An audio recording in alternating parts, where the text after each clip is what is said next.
All right. Hello, everyone. Welcome back. Lovely to see you all. Let's start by getting into the superpower state straight away. So take a deep breath and go into your superpower state however you normally do that. So by repeating your word or phrase, using your anchor, or by imagining holding your subject in your arms in a hug. Feel your heart expanding, opening up. That light or energy shining out.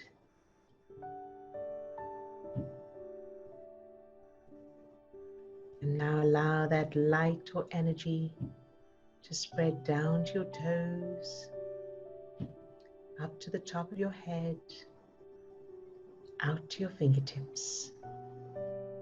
So you're now full of that light, that energy.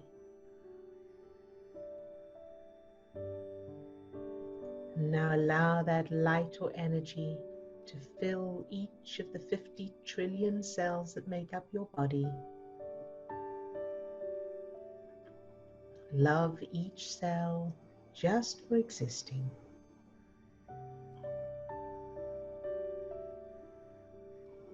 Very good. Now allow that light or energy to overflow from you and fill the little you, yourself as a child, any age. Fill that little you with that same light, that energy, from the tips of their toes to the top of their head and out to their fingertips. Love that little you just for existing, perfect exactly as they are.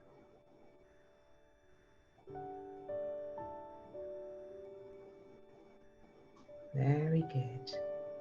Now allow that light or energy to overflow from that little you and fill your whole childhood, shining that light into any darkness.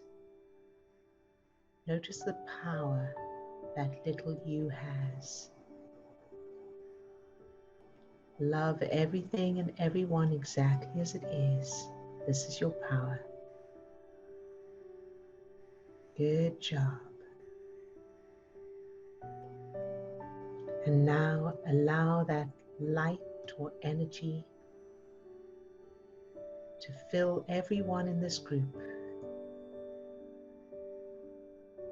from the tips of their toes to the top of their head and out to their fingertips. Love each one just for existing.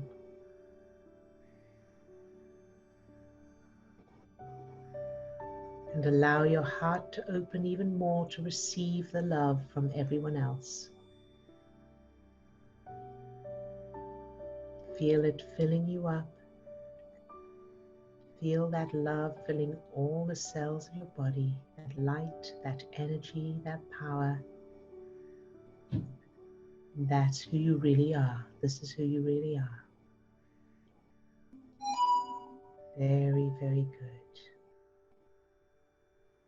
All right. You can open your eyes if you had them closed, and I am going to silence my phone. I managed to sort out how to stop those notifications coming up on the computer making a noise, and then I forgot to put my phone on silent. All right, so good morning, everyone, or good afternoon or evening, depending on where you are. Now, before we get started checking in with everybody, I wanted to share something that I think will help a lot of people. So at the moment, with what's going on in the world at the moment, there, emotions are heightened for a lot of people, and the people are being triggered a lot more because of everything that's going on and the situations that we're going through. So I wanted to just address very briefly the, dealing with judgment, criticism, and that kind of thing. So, one of the most common things at the moment is people criticizing and judging each other for wearing masks or not wearing masks, and social distance and not social distance, and all of that. So I wanted to just do two parts here. The first part is using your conscious mind to become aware of what it means. So when someone says something to you that triggers you, that feels like they're judging you or they're criticizing you or whatever that is, notice, you remind yourself that they are just saying something. You're not being arrested. They're not physically attacking you. There is, what they say actually means absolutely nothing unless you give it meaning, of course. And this is even more so when you don't know the person, when it's a stranger or somebody you've just met, right? So they could say the grass is purple and you go, okay. I mean, what difference does it make to your life? Now, when it starts to become difficult is when they say something that triggers that stress state in you. So then, you know, you can look at that person saying what they're saying and go, they are over there. They're not, you know, they're not inside me. They're over there and they're saying that. And what I'm feeling is inside me. I cannot do anything about them, but I can change how I feel about it. So consciously think about the fact that if they were speaking a language you didn't understand, they came up to you speaking a language you don't understand, saying the same thing, but you didn't know that what they were saying, you would just go, sorry, I don't know, whatever, right? It wouldn't matter.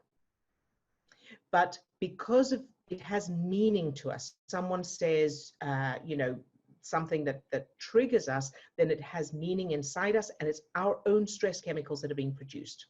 So this is empowering, because it means that you can listen and hear other people saying all kinds of things. You can watch the news and, you know, things are being said on the news, or you're reading something on social media, and you don't need to be at the mercy of that. And so that's number one, and the first step is consciously reminding yourself. So you're still feeling the thing, right? And it feels absolutely real. You feel hurt or betrayed or angry or frustrated or judged or whatever those emotions are, those are real and you're feeling them. And so there's no denying that, but it's about what you do next. So what you do next, the first thing is you remind yourself that what they say, that's just words.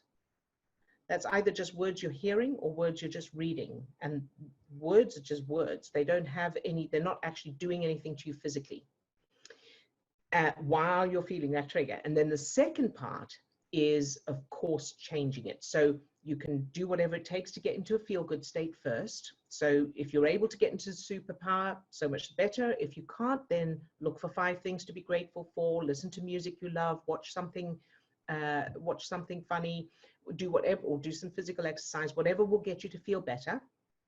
Fill yourself with unconditional love first. And if you can aim the unconditional love at them, do. If you can't, don't worry about it. It's not terrible. Just fill yourself with it first, and then ask yourself, so when that person said that, or when I read that, or when I heard it on the news, whatever it is, how did that feel? What was the emotion? What was the feeling? And then go to your childhood. So it's never about what's happening now. No matter what's happening now, no matter what anybody is saying, it's not about it, the current thing. It's coming from your childhood. So then you go to your childhood. Where did I feel that feeling before? And it may or may not be somebody saying something, or, you know, the same topic could be a different topic. And then change that. Now, the other thing you can do, so with people saying things to us that feel judgmental or that feel unfair, whatever's there, that very often is going to be a person in our childhood. So who does that experience remind you of? And then change them, and if you can't change them, you probably need a due justice letter. So there's no reason to not change any childhood memories. So if you can't, do a due justice until you can. And sometimes we need to do quite a few. So, you know, due justice is like cleaning out an infected wound. So you don't clean out the wound and then discover that the infection comes back and go, well, I've already cleaned it out, right? You clean it out again. So do those due justice letters until you're able to change the memory, change the person. All right, because anything that's happening now, any people, any experiences that are happening right now are just distractions. They're kind of smoke and mirrors, and they're just the leaves and the stem of the weed. You want to go to the root and pull that out. So, but it starts with the conscious step of going, okay, this feels really real. I am so angry or upset or hurt or betrayed or whatever it is by this person and what they said. But I know that it has to come from my childhood. And I know that whatever they're saying is they're just saying it. And if they were speaking a foreign language, it wouldn't mean anything to me. It doesn't mean anything to me. Okay, so hopefully that helps. If you have any questions about that, let me know. And let's check in. So Cheryl, how are you doing today? I'm doing very well. Lisa inspired me yesterday. I'm working on a little something, but who knows how long it will take me to get the right materials. But today I'm wearing my my special glasses just to be fun. My daughter got them for me. They're to see the world in rose-colored glasses. And so I'm using them as my unconditional love. So I'm looking at you all unconditionally loving you at the moment. Fantastic. And and I'm doing very well today. I was telling Steve earlier that I had this dream about my dad, who I've been working on with the, you know, the new childhood memories. And in the dream, he brought home a dog and a cat. And I remember just in my dream being like, wow, he's letting us have this dog and this cat. And he was just, I was like, it's going to be a lot of work. And he was like, no, it's fine. It's a good dog, you know. And then when I woke up, I realized it was the same dog that I had brought home one time and wanted. And my dad was like, no. And he made me bring the dog back. And I was very sad. So Steve suggested that now I reframe the childhood memory to my dad, you know, giving me the dog or, you know, letting me keep the dog. So I'm working on that. And then I just want to say this is so powerful, the childhood memory thing, more so even than EFT, because like if I used to get stressed, you know, I right away start tapping and that did help. But this, I'm noticing a shift in a lot of different areas that's very exciting to me. So Good. I'm very happy, and I'm going to keep working very hard on it. Fantastic, Cheryl. Well done. And thank you for sharing that. And yes, what a wonderful thing, for, you know, insight from your subconscious there with the dog. That is fantastic. And then I just wanted to ask to target today, my friend's husband may or may not be getting laid off from a job he's had at IBM since he was like a teenager. And you know, they're very stressed. And I told her nothing bad can happen if you love yourself. Nothing bad can come of it. So we could target Lee today. Thank you. All right. Thank you, Cheryl. Thank you for sharing all of that. And well done. I'm so proud of you and so excited for you. Good job. Thank you. All right. And then Tina, how are you today? Morning. I'm okay. Just okay. Okay. Nothing big, nothing small. All right. That's it. Okay. So what would it take to get you from okay to fabulous? What do you need? I don't know, something excited. I'm not excited. Okay. All right. So what kind of thing would it be to make you excited? What would it take? I have no idea. Like, you know, I go back to normal. Like I was planning to make some money and travel, go there, go here, just meet people, you know, maybe some boyfriend, who knows, just have fun in life and start again all over. But it's boring right now. It's like I start to getting tired. Okay. And so good job. So well done for sharing that. And so remember that the way to think about this is, so you know when we're children and we have to wait for something and it feels like it'll never happen. And so, you know, you have to wait for Christmas, you have to wait for your birthday, or you have to wait for your parent to finish shopping, whatever it is, because children are very much in this moment, and it's not very easy for them to think ahead. So that part of us, that subconscious part of us, tends to do that. And, you know, whatever we're thinking about, not what we're experiencing necessarily, but whatever we're thinking about is where we are as far as the subconscious is concerned. So if we are sitting at the airport and the plane has been delayed, if we focus on the fact that we're in the airport and that's all there is this airport, I'm never going to get to where I'm going, we'll miss the plane. We'll miss the flight because we're waiting at the wrong gate, or we're not listening out for the announcements and that kind of thing. So what I'm saying is, where you are physically is irrelevant right now, because it's temporary, it's transient, unless you focus on it. And when you focus on it, you're creating more of it, right? It becomes more real, it becomes more, time goes on forever, everything takes so long to move forward. But the truth is, everything is moving forward. And at some point, whatever circumstances you're in now are going to be different, one way or another. Now, whether they're better or worse, as far as your perception is concerned, is going to depend on where you're putting your focus right now. Okay? I mean, I'm not sitting and waiting and say, oh my God, I'm busy. Like, the day goes so fast. Like, I can do many things, but it start to be like kind of boring, the same day, the same thing, staying home. Okay. So what is boring? What do you, when you say you're very busy, what is it that you're doing that's very busy that's boring? It's like, I don't know, I just don't feel that better than okay.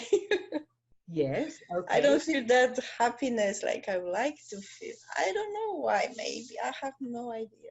Okay, so let me ask you this. If you suddenly won the lottery, what would you do? Right now? Mm-hmm. No much, because I can't do anything. The first thing for sure, I will buy car, I will buy house, and then travel. Okay, so but now you can't go anywhere at the moment. Yeah. So if you suddenly got all this money into your account, what would you do? Nothing. And how would you feel? Probably I will be kind of like, I will be, I don't know how to say, kind of not patient to wait, when can I use this money? Kind of like that. Impatient, yes. Impatient, yeah. Yeah, which makes perfect sense. Now, the options are, you could be impatient, which would be practically unbearable when you've got all this money and you cannot do anything with it. You can't go where you want to go. You can't travel. You can't go and get a car and buy a house and all that. That would be unbearable because you've got all this now and now you can't do it. Or you could use this time while you're waiting to plan what you're going to do, to make any arrangements. So you could go, okay, so I'm going to put this amount of money aside for that.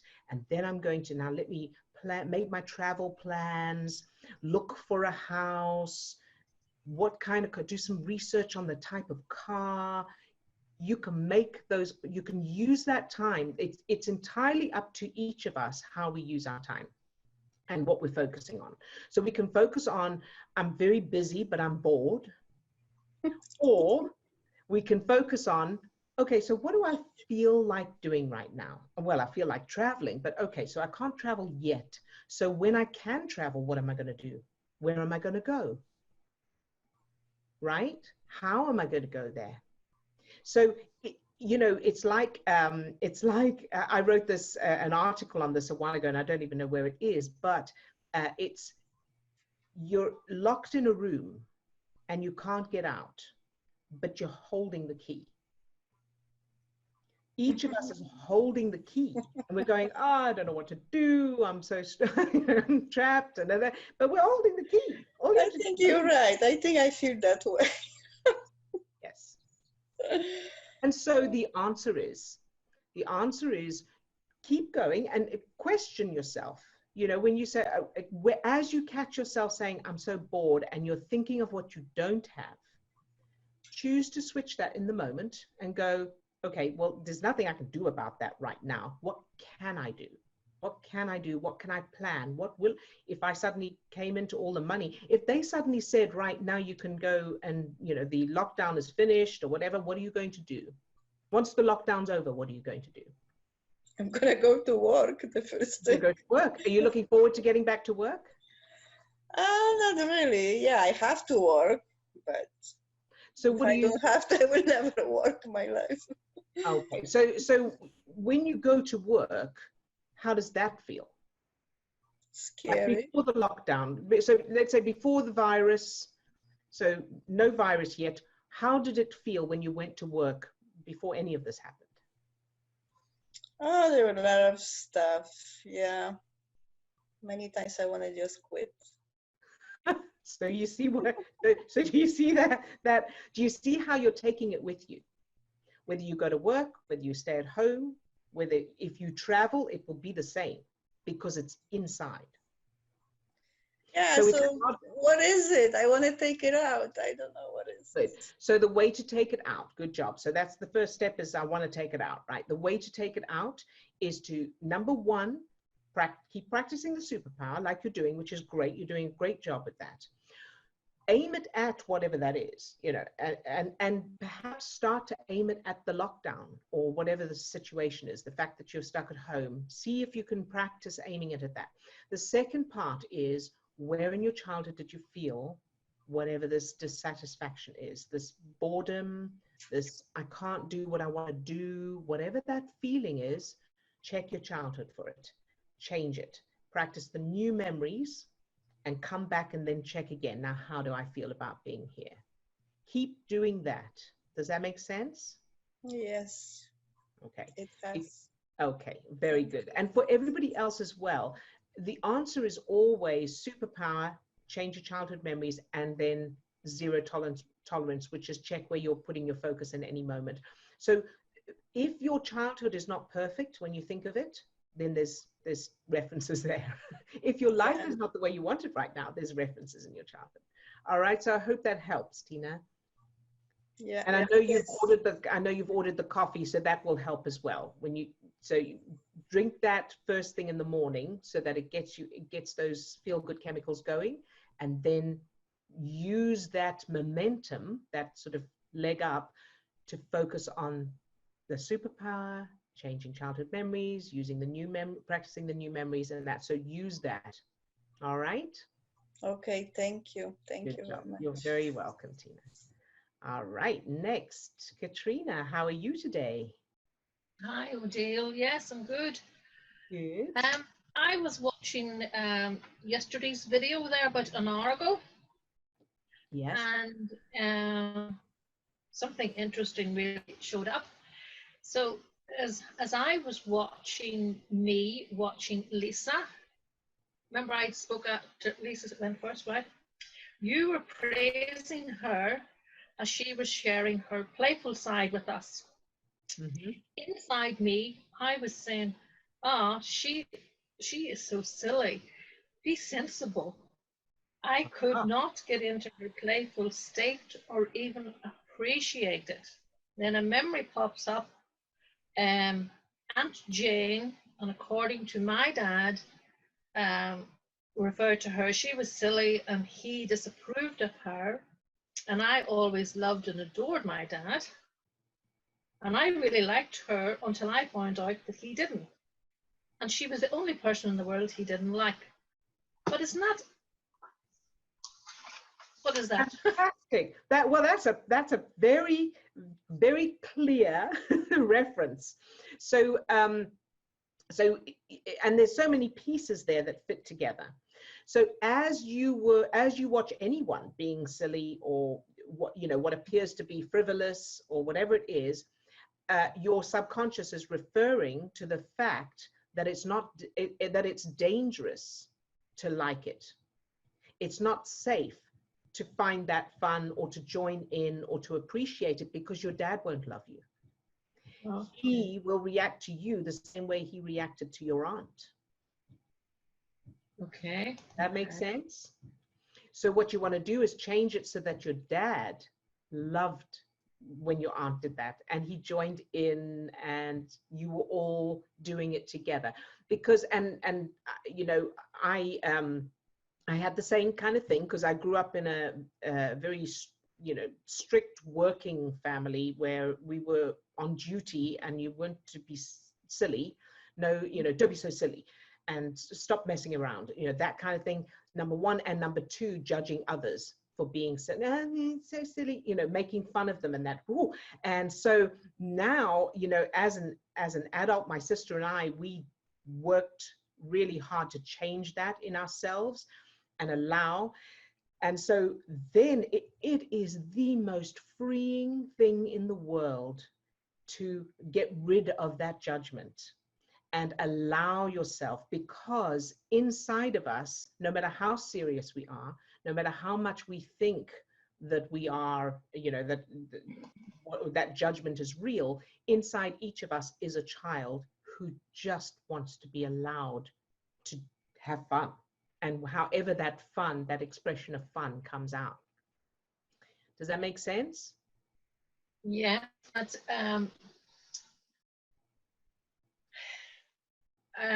there's a part that because, you know, of everybody in the world my dad liked, you weren't allowed to judge, criticize nobody.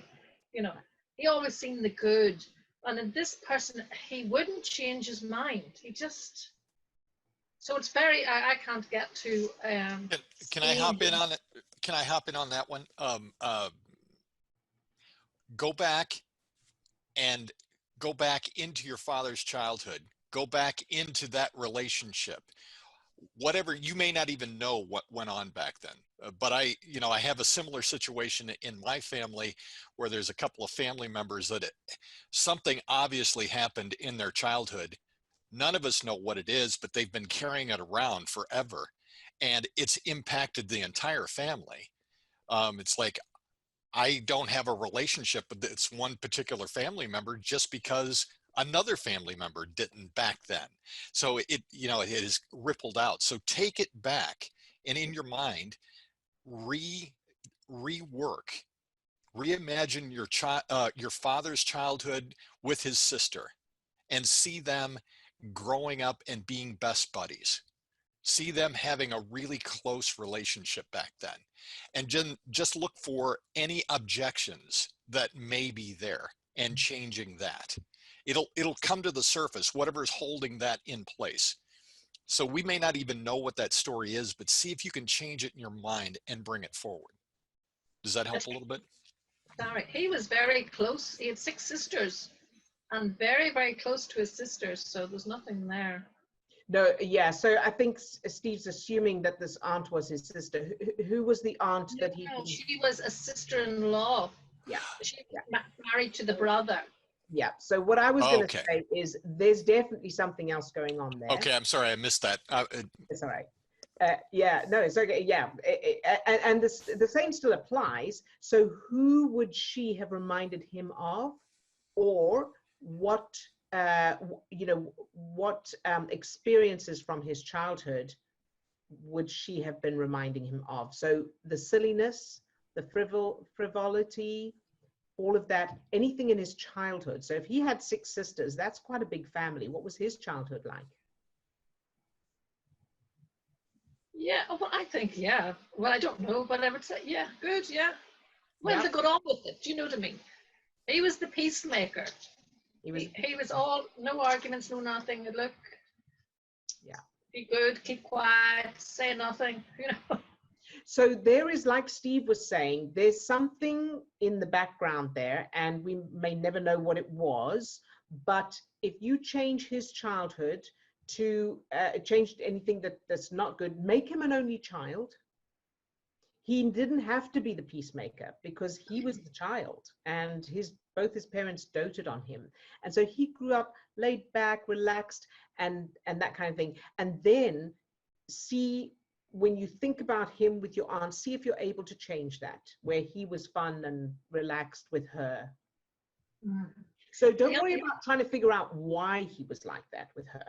Why was he okay with everybody else? Why was he, you know, because that's just firing those neurons and you don't need to. Just change it. Can I just say that she was the only one in that generation that had the blonde hair and makeup and the nails. And I think he thought she was false or something. I don't know. Very possible, very possible. And so then if you're not able to change it, that relationship between them, and let your dad have fun, then check in his childhood or the rest of his life, who else was false? Or who else judged people for being false? I didn't know my grandparents, but so I don't know. Yeah. And if you didn't know them, that's great. Make them up. Make them the way you would like them to be, right? So if there's no objection, then make them fun. It could also be a cultural reference. You know, we grow up in these cultural, you know, the entire culture.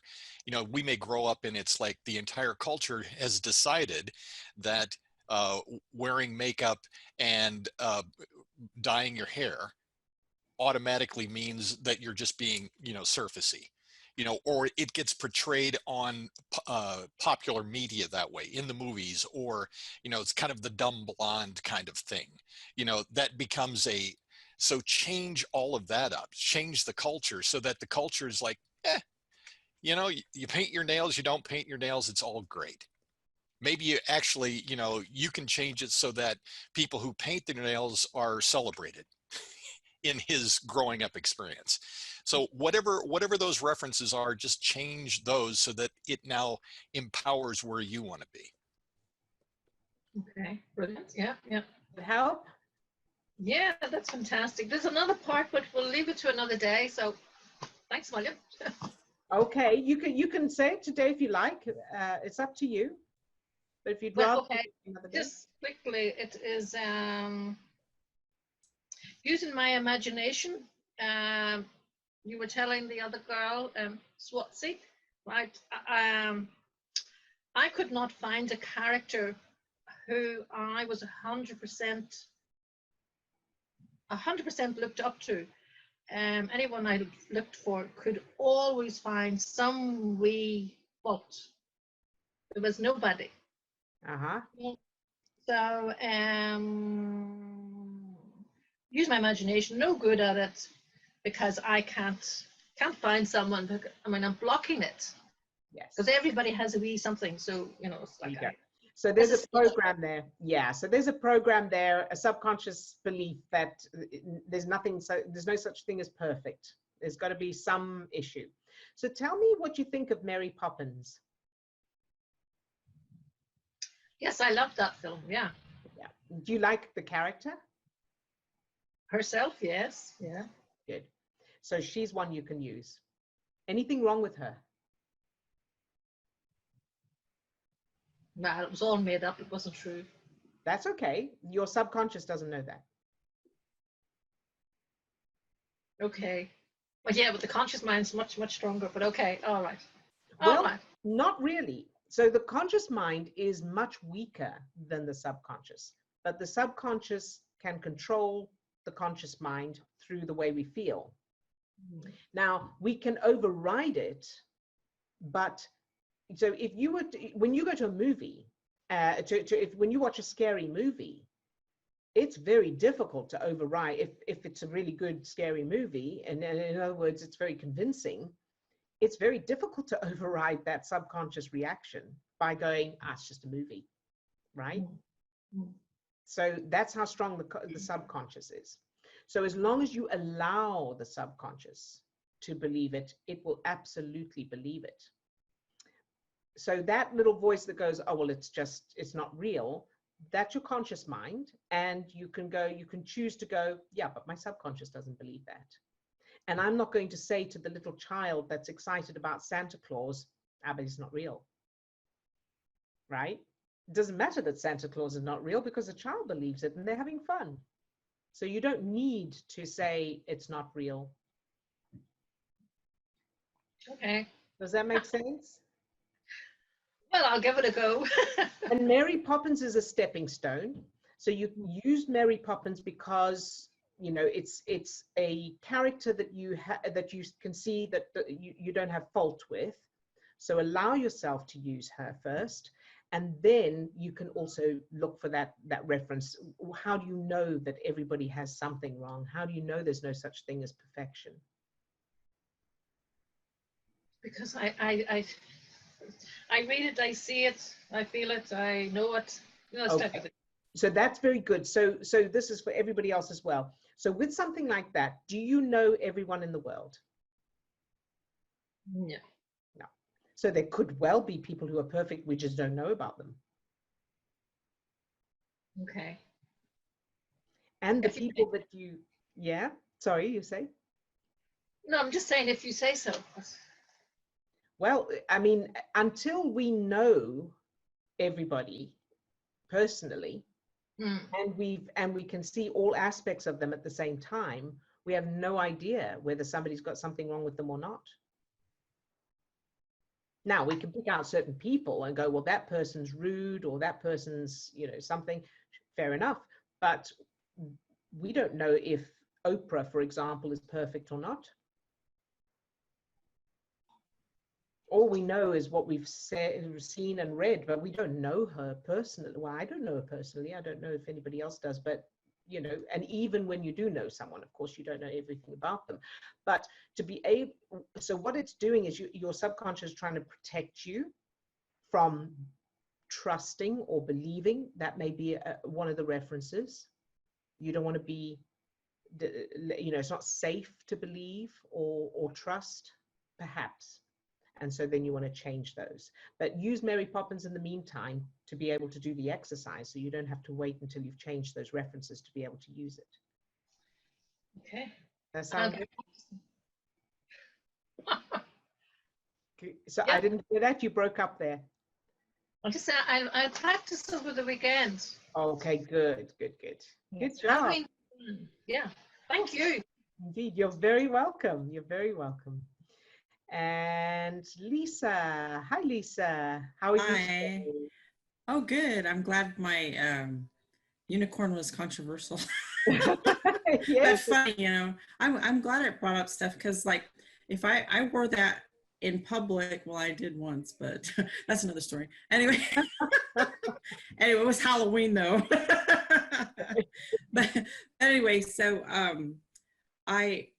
if I did that in front of my parents, they would, especially my father, he would have said I was really stupid for being happy. So, you know, he used to say that to me a lot. Don't smile. No. But, you know, wow.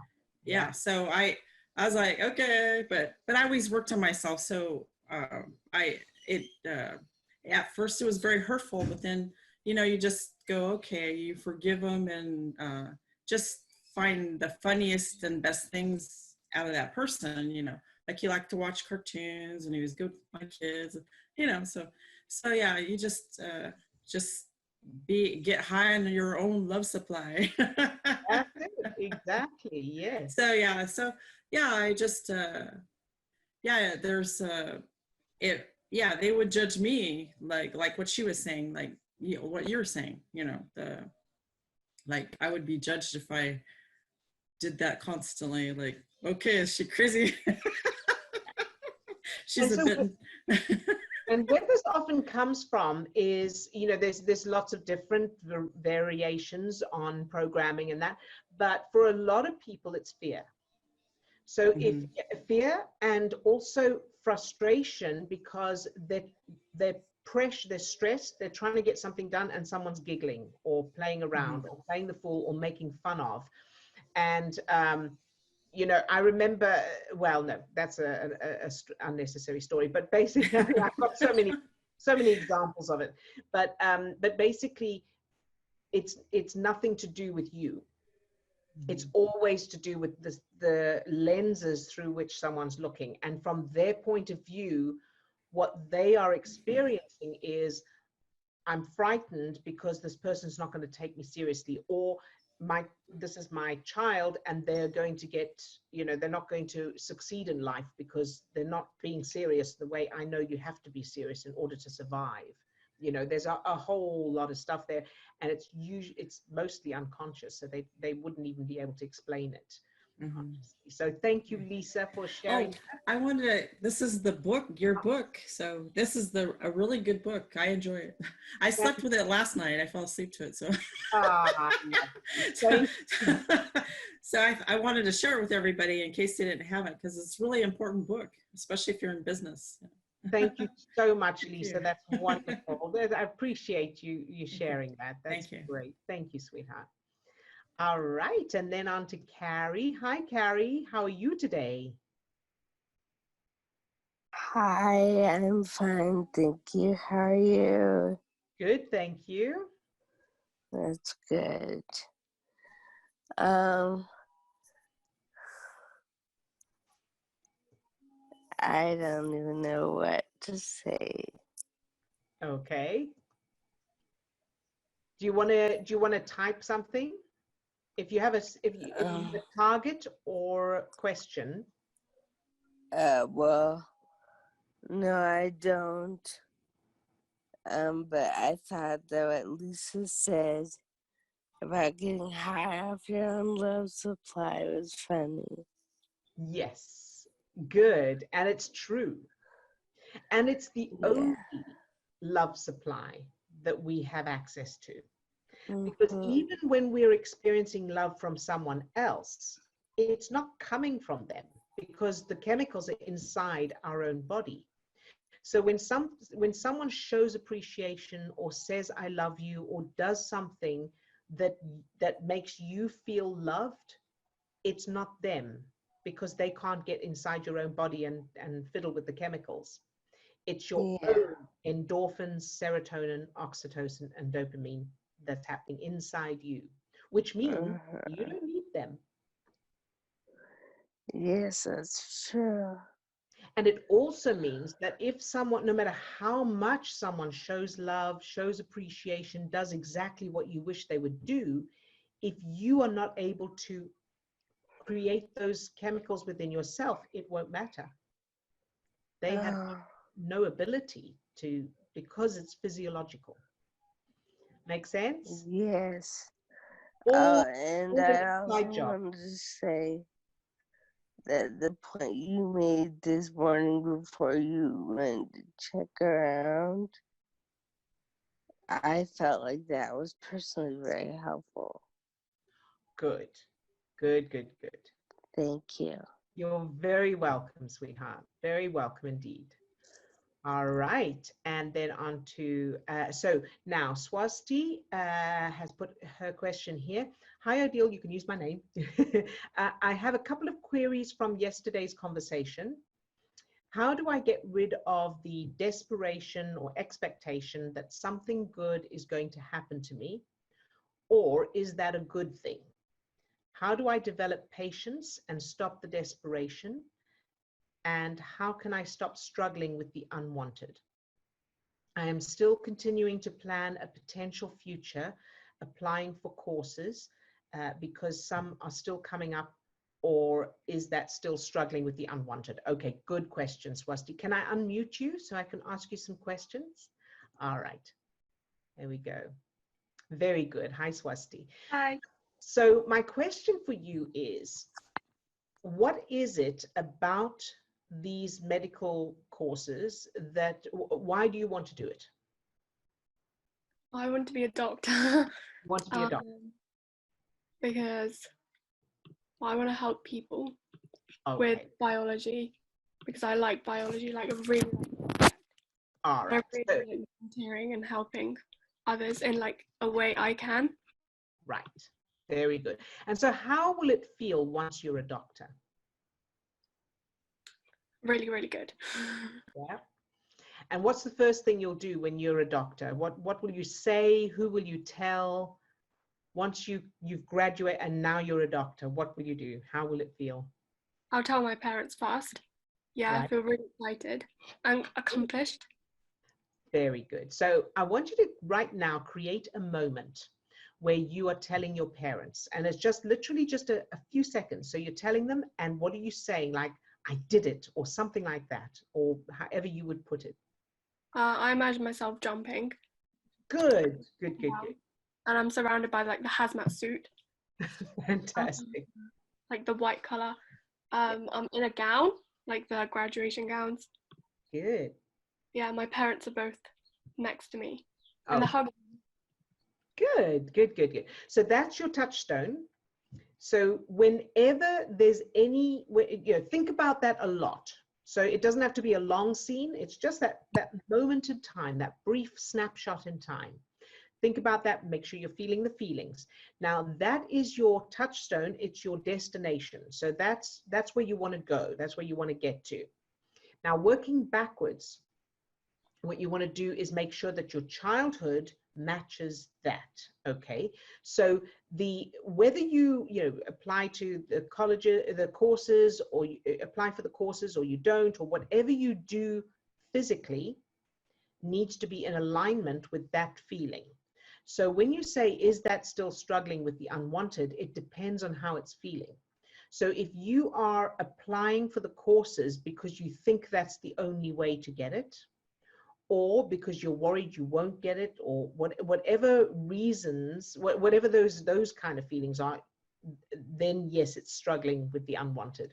But if you are living in that end state, in other words, you're feeling that excitement. So if you're driving from from one place to another, or let's say you decide to go to Hawaii for a holiday, then while you're at the airport, you're not thinking of the airport or how the plane is going to fly or anything. You're thinking of Hawaii, right? That's because that's where you're going. So you want to keep your focus, no matter what is going on or how it's happening. You want to keep your focus on that end result of you saying to without any details, you saying to you jumping up and down and sharing that with your parents, however that is, and your parents' faces and whatever that is. Just that moment with no details, not how you got there or exactly what it is or anything like that. So that's your destination. Then childhood, make sure that you've got that excitement, that I did it, that whatever, that jumping up and down, put the jumping up and down in your childhood. Okay, and create new things. You won a race, you've got the prize in school, you've got a trip somewhere. Create as many of those in your childhood as you can, with your parents there reacting however they'll react when you achieve that goal of being a doctor. All right, so those are the two things. Now, I'm going to throw a small spanner in the works here, okay? But there's a good reason for it. Being a doctor may not be what gets you that end result. And if it is, applying for the courses you're applying for right now may not get you to being a doctor. We don't know. But what you can be sure of is if you keep your focus on that end result, how it feels, you will create the fastest, easiest way to get that result. Yeah, sometimes I do think that, like, is this, I don't know, yeah, I do think that. Like, is this what I'm destined for, kind of thing? Right. And what we're destined for depends on what we decide to be destined. So you're no more destined for anything in particular than you are destined to go to Hawaii for a holiday or go to, California for a holiday, right? So there's no, the destiny thing is about what we choose. So it's a destination rather than a destiny. Okay. Yeah. And you get to choose your destination. So, and the destination is not a place. It's not a career. It's not a relationship. It's not any of that. What it is it's a feeling. And if you set that feeling as your destination, then what will happen is whatever it takes to get you to that feeling. And it may be like me, it may be something completely what you wouldn't have thought of. So for me, I was certain that I was going to be an actress, a film actress in Hollywood. That's where I wanted to be. That's where what I thought I loved. That's what I thought who I thought I was. And no matter what I did, I never got beyond a certain level of success.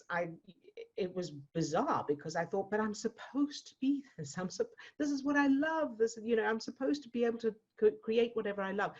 Once I started focusing on the feeling of I love my life, I love my life, then all of this happened that brought me to where I am now, in the perfect marriage for me, where I love living. I couldn't have imagined any of this from there because I thought it would be LA. And now if someone said to me, okay, you have a choice, you can keep the life you have now, or you can become a famous actress in Hollywood, what would you choose? I wouldn't even hesitate to keep what I have now. Okay. But I just didn't know this existed. So whatever you want to end up with, the feeling of it, that's what you want to focus on. And it may or may not be being a doctor. Okay. Okay. And that takes the pressure off as well. So I applied to a course yesterday, which is like a biomedical science course. It's more science than. So when I applied to it, I didn't actually focus on how I felt. But I don't think it was too good. Okay. It was more of a struggling path. Like, this will get me to there, but if I just take a gap here, that will be quicker to get to where I want to be. But now I'm taking a longer route, and this doesn't even guarantee that I'll get there. Like the course I applied to yesterday. Right. So what we'll do today is we'll send love to that. However it turns out, whichever way we go, because as long as you stay in that state of unconditional love, you can't get it wrong. Whatever happens will be perfect for where you need to be at the time. Let me ask you this, Swasti, if you decided not to be a doctor and you decided to do something like maybe work in a store or something, and that's what you wanted to do, how would your parents react? Work in like Sainsbury's or something? Yes. Oh, they wouldn't be very happy with that. Even if you were happy?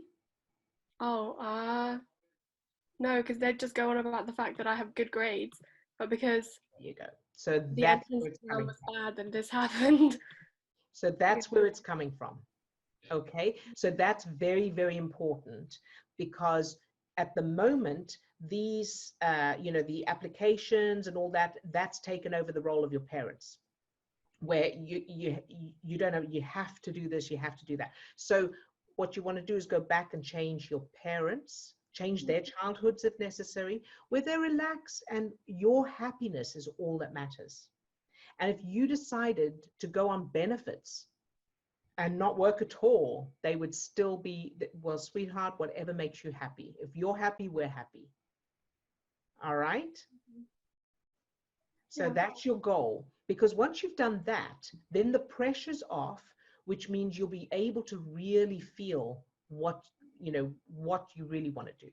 And it may be something completely different. So I should change references of my parents saying you have to do this. Exactly. Exactly. So you want to change it to where they're going, whatever makes you happy, and see them being happy with whatever makes you happy. Okay. Yeah. Does that make sense? Mm-hmm. Very good. Okay. Thank you. Good job, Swasti. I'm so proud of you, sweetheart. Very, very good. All right. And then that's everybody on camera. So let's have a look here in the chat. From Caro, hi everyone, thank you, Odille, makes sense, good. Some praise for Cheryl and Katrina, very good. And oh, a nice suggestion from Cheryl for Katrina, make a copy of your family photo and color unicorn horns on everyone. I like that, that's fun. Just seeing Carrie makes my heart fill with love, very good. And Odille, you created a magnificent life and are helping so many people with the most important, powerful thing in the world, love. Thank you, Lisa. That's very sweet. And I couldn't be happier. I really couldn't be happier. So also, I grew up in a show business family. So I was going to be an actor and a singer and all of that. That was going to be in show business. That's naturally. And I thought I loved it. I thought it was not just a job, but it was who I was. And it really was who I was. And I loved it. Now, here's what's interesting. Once I changed my life to what I have now, I realized that if I had grown up in a different family that wasn't in show business, I would have become a psychiatrist, psychologist, psychotherapist, neuroscientist, because that actually is who I am. But because I grew up in a show business family, what happened is from very, very little, I learned that when I performed, I got positive attention. I got that connection, that, crucial connection with those who raise us. And so I was programmed to love it because that was what I did. But now when I think back, it was so not me, so not who I am. I was good at it and I enjoyed it, but it wasn't my authentic self. So that gives an example of how that programming can be very convincing, but it's not necessarily authentic. All right, so I hope that helps. And so now let's do the targeting, shall we? So take a deep, Steve, if I could have the targets, thank you. And take a deep breath and go into your superpower state. However you do that, by focusing on your word or phrase, or using your anchor, or imagining holding that person, animal, place, or activity you love in your arms in a hug. Feel your heart opening, expanding. Feel that light shining out, that energy, that power. And now imagine that light or energy spreading down to your toes, up to the top of your head, out to your fingertips. So you're now full of that light, that energy. Fill each of the cells of your body with that light or energy. Love each cell just for existing.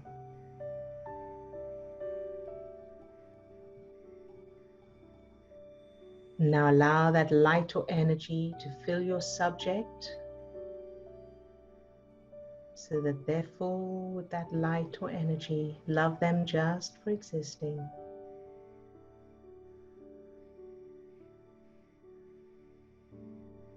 And now imagine your subject doesn't want to be with you, or they're miserable for whatever reason, and keep them filled with that light anyway. Love them anyway, no matter what. Very good. Now let's go to Cheryl. So fill Cheryl with that same light, that energy, from the tips of her toes to the top of her head and out to her fingertips. Love Cheryl just for existing.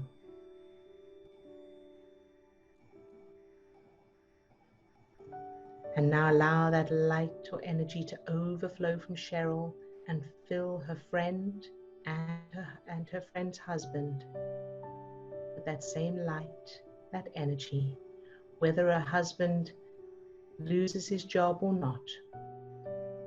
Fill it all with that light, that energy, perfect exactly as it is. Love it anyway, no matter what. Very good. And now let's go to Tina.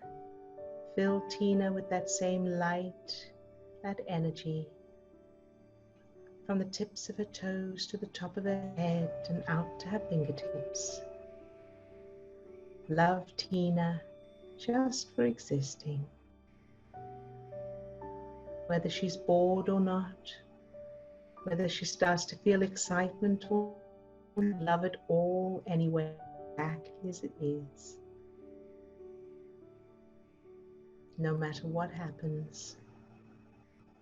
And love whatever is in her childhood that is creating those feelings of boredom, or whatever's there, love it all anyway, shining that light into the darkness. This is your power. Very, very good. And now to Lisa. Fill Lisa with that same light, that energy.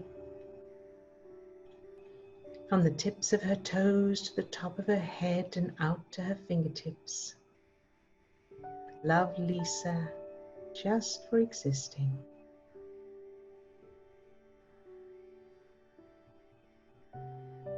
Imagine that light or energy overflowing from Lisa and filling her whole life and everyone in it, everyone and everything, shining that light, loving it all. Very, very good. And now to Carrie. Fill Carrie with that same light, that energy. From the tips of her toes to the top of her head and out to her fingertips. Love Carrie just for existing.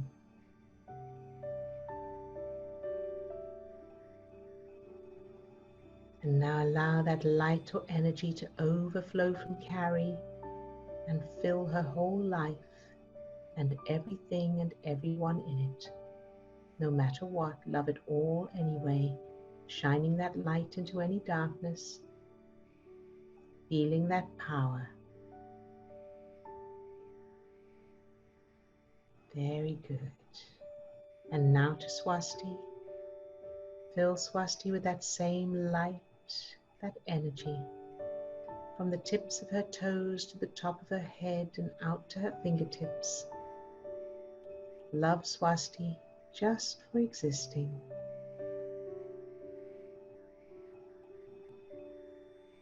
And allow that light or energy to overflow from Swasti. Fill her parents, both her parents, with that same light, that energy. From the tips of their toes to the top of their head and out to their fingertips. Love Swasti's parents just for existing, no matter what. And now fill all the expectations, all the possible decisions, the struggle, the unwanted, the desperation. Fill it all with that same light, that energy. Love it all. Love it all anyway, no matter what. And now fill that application that Swasti made yesterday. Whatever happens with that application, love it anyway. Fill it all with that light, that energy. Everything is perfect exactly as it is. Maintaining the state of superpower. Love it all anyway. And whichever direction, whatever choices, whatever direction Swasti takes, love it all exactly as it is, no matter what. Very, very good. And now to Katrina. Fill Katrina with that same light, that energy. From the tips of her toes to the top of her head and out to her fingertips. Love Katrina exactly as she is, just for existing.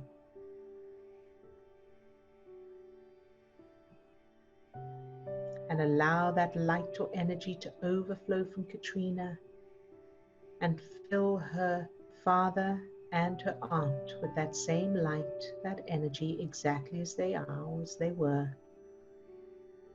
From the tips of their toes to the top of their head and out to their fingertips, love them just for existing, no matter what. And allow that light or energy to fill little Katrina with that same love, just for existing, no matter what. Safe, loved, valued. Good job. And now feel everyone and anyone who feels triggered or judged or anything negative. Feel all of those emotions with the same light, that energy, that love. Love it all anyway. And now everyone who's on the call, who's not on camera, love all of them. Tips of their toes to the top of their head and out to their fingertips. Fill them with that light, that energy. Love them exactly as they are, just for existing. And now allow your heart to open more and receive that love. Receive the light, the energy that's coming from me to you, filling you up, loving you exactly as you are, no matter what. Pure, unconditional love. Allow yourself to feel that. Allow yourself to receive that. And now aim that same love at yourself later today and over the weekend. Whatever happens, whatever you feel, whatever you do, whatever you experience, love that version of you anyway, no matter what.